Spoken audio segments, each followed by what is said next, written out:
Hi, I'm Rashonda Kay. This is Reading with Rashonda. We are reading The House Behind the Cedars by Charles Chesnutt. We are on chapter 33. It is the last chapter. I don't think we're going to make it all the way through to the end today. It's not that long of a chapter, but it's longer than we typically make it through at any given time. But let's see what happens. All right, chapter 33, A Mule and a Cart. Frank Fowler's heart was filled with longing for a sight of Rena's face. When she had gone away first on the ill-fated trip to South Carolina, her absence had left an aching void in his life. He had missed her cheerful smile, her pleasant words, her graceful figure moving about across the narrow street. His work had grown monotonous during her absence. The clatter of hammer and mallet that had seemed so merry when punctuated now and then by the strains of her voice became a mere humdrum rapping of wood upon wood and iron upon iron. He had sought work in South Carolina with the hope that he might see her. He had satisfied this hope and had tried in vain to do her a service, but fate had been against her. Her castle of cards had come tumbling down. Castle, we're back at this knight and castle and maiden thing. Her castle of cards had come tumbling down. He felt that her sorrow had brought her nearer to him. That's interesting, literally and figuratively. Hmm. The distance between them depended very much upon their way of looking at things. He knew that her experience had dragged her through the valley of humiliation. His unselfish devotion had reacted to refine and elevate his own spirit. When he heard the suggestion after her second departure that she might marry Wayne, he could not but compare himself with this new aspirant. He, Frank, was a man, an honest man, a better man than the shifty scoundrel with whom she had ridden away. Remember at the very beginning of the novel when what's his name, John, was being described as a man. I'm a man, man. And now we have Frank. He, Frank, was a man, an honest man, a better man than the shifty scoundrel with whom she had ridden away. She was but a woman. Excuse me? She was but a woman? I don't think so. She was but a woman, the best and sweetest and loveliest of all women, but yet a woman. I'm trying to reserve judgment here, but um, I'm a little piqued. Okay, so I've got something on my collar that you're watching me try to scratch off and it's not working. I'll stop. After a few short years of happiness or sorrow, little of joy perhaps, and much of sadness, which had begun already, they would both be food for worms. White people, with a deeper wisdom perhaps than they used in their own case, regarded Rena and himself as very much alike. They were certainly both made by the same God, in much the same physical and mental mold. They breathed the same air, ate the same food, spoke the same speech, loved and hated, laughed and cried, lived and would die the same. If God had meant to rear any impassable barrier between people of contrasting complexions, why did he not express the prohibition as he had done between other orders of creation? That's a really good question. Um, if God had intended people of different races to be totally separate, why didn't he say that? Or why didn't he make it impossible for us to procreate together? Because if we can, we will. That's how humans do. When Rena had departed for Sampson County, Frank had reconciled himself to her absence by the hope of her speedy return. He often stepped across the street to talk to Miss Molly about her. Several letters had passed between mother and daughter, and in response to Frank's inquiries, his neighbor uniformly stated that Rena was well and doing well and sent her love to all inquiring friends. But Frank observed that Miss Molly, when pressed as to the date of Rena's return, grew more and more indefinite, and finally the mother, in a burst of confidential friendship, told Frank of all her hopes with reference to the stranger from down the country. Yes, Frank, she concluded, it'll be her own fault if she don't become a lady of property, for Mr. Wayne is rich and owns a big plantation and hires a lot of hands and is a big man in the county. He's crazy to get her, and it all lays in her own hands. This none of these things are true about Wayne, but that is how he wants people to perceive him. So I guess it's working. Frank did not find this news reassuring. He believed that Wayne was a liar and a scoundrel, and well, he should believe that because that is what is accurate. Frank did not find this news reassuring. He believed that Wayne was a liar and a scoundrel. He had nothing more than his intuitions upon which to found this belief, but it was nonetheless firm.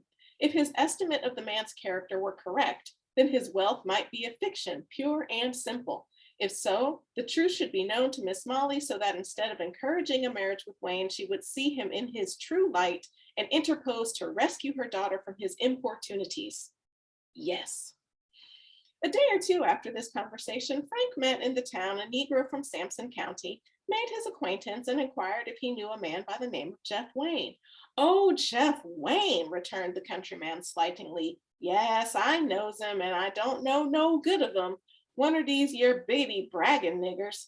Talks like he owned a whole county and ain't worth no more than I is. Just a big bladder with a handful of shot rattling round in it. Had a wife when I was there, and beat her and busted her so she had to run away. Mm. All right, so talk to somebody who was around. Okay, rumors do fly rampantly, and that doesn't mean they're not all true, but from what we have learned of Wayne, particularly about his wife, I am taken to believe that he is one of these, yeah, biggity bragging niggers. I don't like anybody being called a nigger, but biggity bragging, like Bilbo Baggins, except for we like Bilbo Baggins, and this is biggity bragging.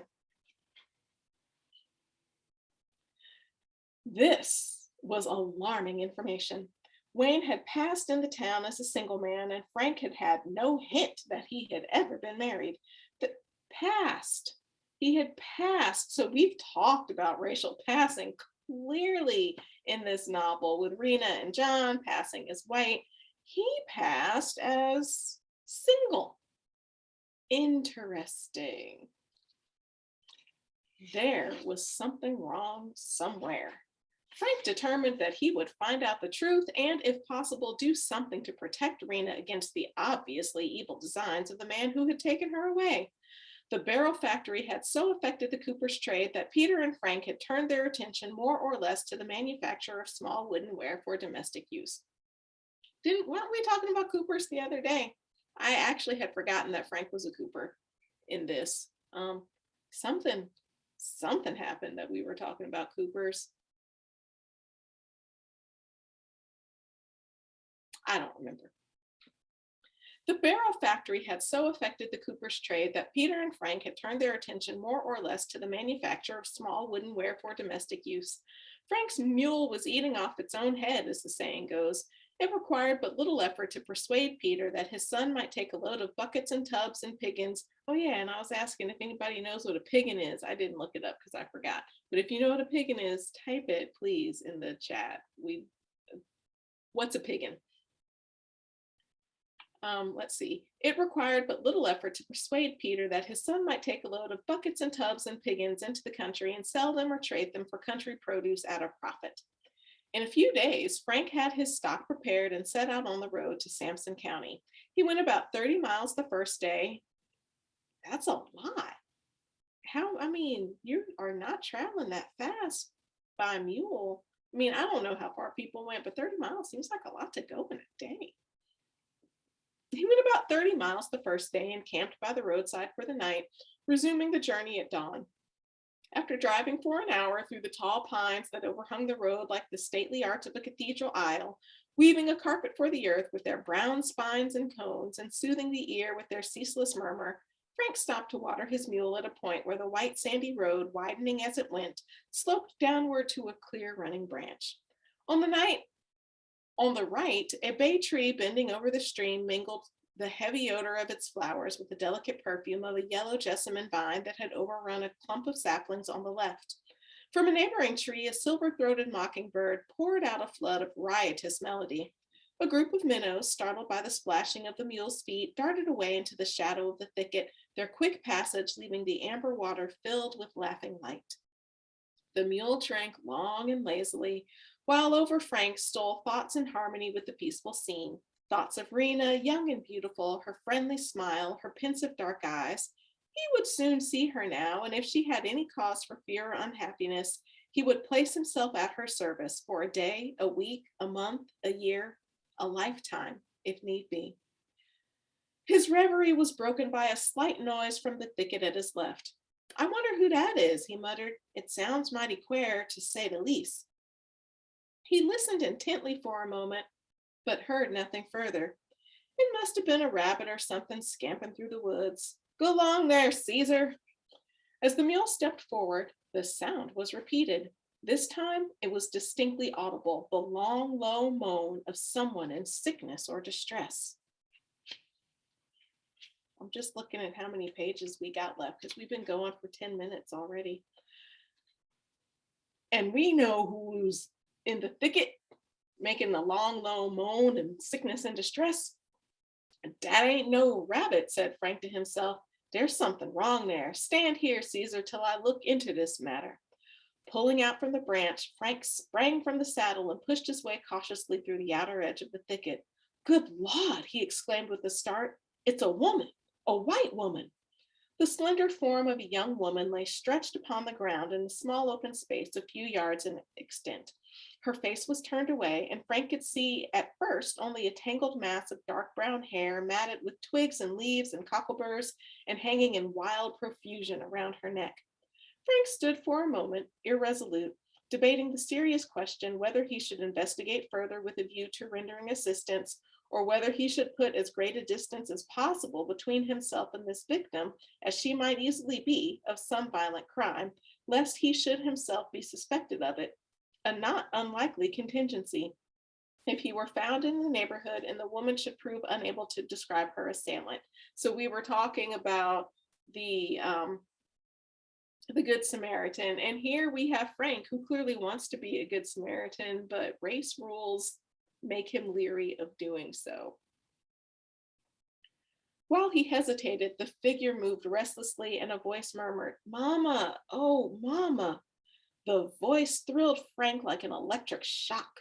Trembling in every limb, he sprang forward toward the prostrate figure. The woman turned her head and he saw that it was Rena. Her gown was torn and dusty and fringed with burrs and briars.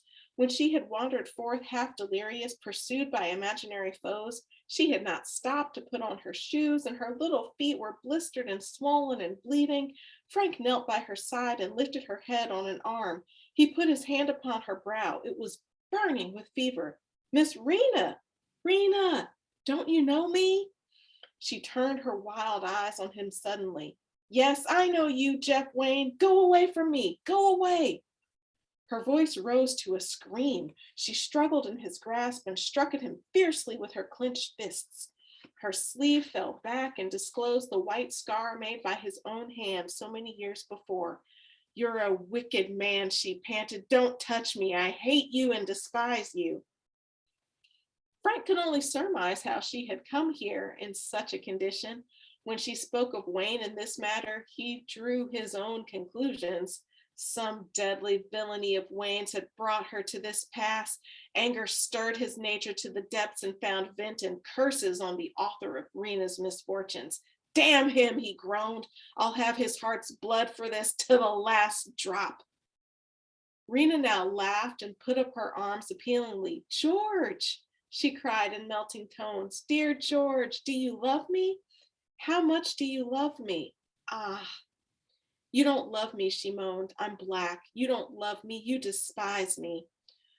Her voice died away into a hopeless wail. Frank knelt by her side, his faithful heart breaking with pity, great tears rolling untouched down his dusky cheeks. Oh, my honey, my darling, he sobbed. Frank loves you better in all the world. Meantime, the sun shone on as brightly as before, the mockingbirds sang yet more joyously. A gentle breeze sprang up and wafted the odor of bay and jessamine past them on its wings. The grand triumphal sweep of nature's onward march recked nothing of life's little tragedies. When the first burst of his grief was over, Frank brought water from the branch, bathed Rena's face and hands and feet, and forced a few drops between her reluctant lips. He then pitched the cartload of tubs and buckets and piggins, whatever a piggin is, out into the road and gathered dried leaves and pine straw, spread them in the bottom of the cart. He stooped, lifted her frail form in his arms, and laid it on the leafy bed. Cutting a couple of hickory withes, he arched them over the cart and gathered an armful of jessamine quickly, wove it into an awning to protect her from the sun. She was quieter now and seemed to fall asleep. Go to sleep, honey, he murmured caressingly. Go to sleep, and Frank will take you home to your mammy. Toward noon, he was met by a young white man who peered inquisitively into the canopied cart. Hello, exclaimed the stranger. Who you've got there? A sick woman, sir. Why, she's white as I'm a sinner, he cried after a closer inspection. Look at here, nigger. What are you doing with this white woman? She's not white, boss. She's a bright mulatto. Yes, mighty bright, continued the stranger suspiciously. Where are you going with her? I'm taking her to Patesville, to her mammy. The stranger passed on. Toward evening, Frank heard hounds. Oh, no. Toward evening, Frank heard hounds baying in the distance. A fox, weary with running, breast drooping, crossed the road ahead of the cart. Presently, the hounds straggled across the road, followed by 2 or 3 hunters on horseback, who stopped at sight of the strangely canopied cart. They stared at the sick girl and demanded who she was. Okay, so these white men are demanding to know what's in the cart, who is this woman.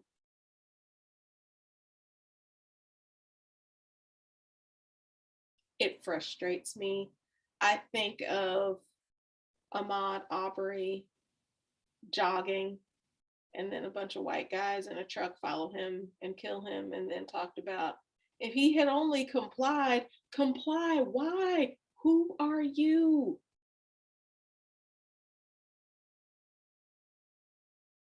I'm going to press on a little bit, and we're about to get to a natural stopping point in the narrative. There's like a space between paragraphs, so I'm going to read to that. I'm going to try to get myself together.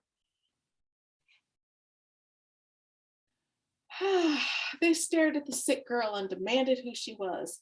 I don't believe she's black at all, declared one after Frank's brief explanation. This nigger has a bad eye. He's up to some sort of devilment. What ails the girl? Appears to be some kind of a fever, replied Frank, adding diplomatically, I don't know whether it's catching or no. She's been out of her head most of the time. Smart. They drew off a little at this. I reckon it's all right, said the chief spokesman. The hounds were baying clamorously in the distance. The hunters followed the sound and disappeared in the woods. So we've had multiple episodes of the Good Samaritan happening here. Frank, and then the single white guy. I mean, I don't know if he was married or single, but the white guy who was by himself, and then this group of white guys all kind of coming by. I don't know what to do with this Good Samaritan thing that we have going on, but man, it is here and I want to be thinking about it. All right. Frank drove all day and all night, stopping only for brief periods of rest and refreshment. At dawn, from the top of the long white hill, he sighted the river bridge below. At sunrise, he rapped at Miss Molly's door. So that's our reading for today. Next time, we will finish The House Behind the Cedars. Look at us. We're doing the things.